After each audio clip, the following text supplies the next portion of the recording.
Today I'm going to be pretty much talking about some of the latest topics going on in the wrestling community. It's been a while, and as in while, I think it's been a couple of months since I've done one of these type of videos. So I was like, hey, might as well do one now. You know what I'm saying? Obviously, we got a lot of stuff going on this weekend. We got The Rock coming on SmackDown, and then we have obviously AEW Revolution this weekend, Sting's final match. If you haven't seen my predictions for AEW Revolution, go check it out on the channel. But now I want to. There's three new stuff that came out in the wrestling world that I kind of want to talk about, discuss here a little bit. First things first, I want to talk about uh, Maxxine Dupri. Yeah, Maxxine Dupri. She was trending on social media. I know, like today specifically, because they recently had a live event this past week, and Maxxine Dupri, as she was making her way to the back, Maxxine got booed. She got booed like crazy. Um, and she was still doing her usual poses and all that, the thank you and all that stuff. But a few women wrestlers came to the defense. I know Ivy Niles, she made a post about it. Rhea Ripley, the women's world champion, made a post about it. So, and Maxxine Dupri, she's definitely a sweetheart. She's definitely a nice person, a very well mannered person. It's just that, obviously, at the end of the day, when it's all said and done, it's like, what do you bring to the table? What do you bring to the ring? And the thing with Maxxine Dupri is that she's just not that good. And I don't want to come across as hating, because I feel like even I have to address it sometimes. When I say that a wrestler isn't good in the ring, that doesn't mean I hate the person. Like I've said plenty of times that Nia Jax isn't good in the ring, and it's not that I hate Nia Jax, the human being or the person. It's just that I just don't think Nia's that good in the ring. And the same can be said for male superstars. You know what I'm saying? Like, so it obviously goes hand in hand, and it obviously applies to Maxxine Dupri. I personally, I don't think she's that good in the ring, and it's nothing to be hateful about. But I can somewhat see where, you know, obviously the women that put out the tweets, and the women come to the defense of Maxxine Dupri. But at the end of the day, like, she ain't good. She ain't good, and right now, for what we're seeing, or at least from what I'm seeing, Maxxine just hasn't been all that, in my opinion.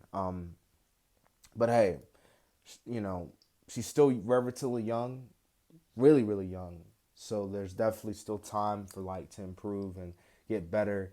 And I think what Maxxine will use, like obviously that clip of her getting booed, I can definitely see her using that as like motivation to get even better and get even stronger. And Maxxine, she's a fighter. She's definitely a fighter at heart. So this is not again, nothing hate spewing or nothing. Just keeping it a buck with you all. All right, so the second little news item I want to talk about is Shawn Spears. He he made his return to WWE under the new name Shawn Spears, and he attacked Ridge Holland.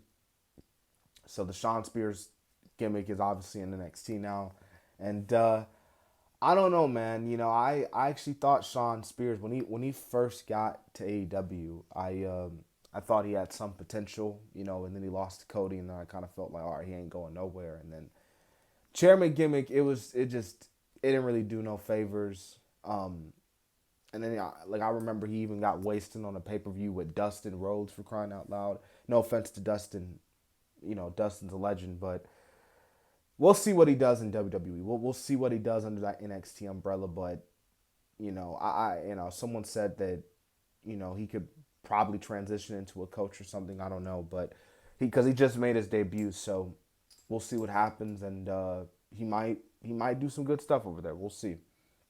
Okay, so the third and final topic of this video that I would like to discuss is a superstar coming to the WWE.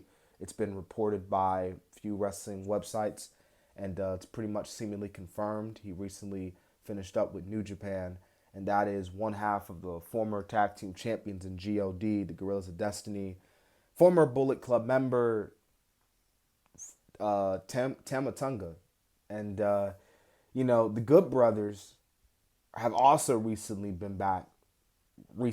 to NXT. So if you have Tama Tonga coming into WWE and presumably he's going to NXT, and they're most definitely going to pair him up with the Good Brothers, and it's basically going to be a rehashed version, the 800 stable subgroup of the Bullet Club. Okay, uh, and so Tama Tonga, I mean, hey, he should do good things here. A lot of people are saying, "Oh, this is a meteoric signing and a mess signing," but hey, it's like again, like WWE, they don't, they have the talent. They don't need to go out and sign all these other big talents. You know what I'm saying? Like, you still need that competition. Well, I shouldn't say it like that. You still need that. It's really hard. It's really hard to kind of explain, but I think if you're watching this video, you kind of know what I'm talking about. Like, you don't need to have your roster like fully stacked or overstacked, I should say. I think that's a better way to say it. Uh, Nonetheless, we'll see, similar to Shawn Spears, we'll see what Tama Tonga does if he does go to NXT. Presumably, he signs with the WWE. So that's pretty much all the stuff I want to talk about today. And yeah, man, I'll see you guys later for SmackDown, which will be on Friday. So.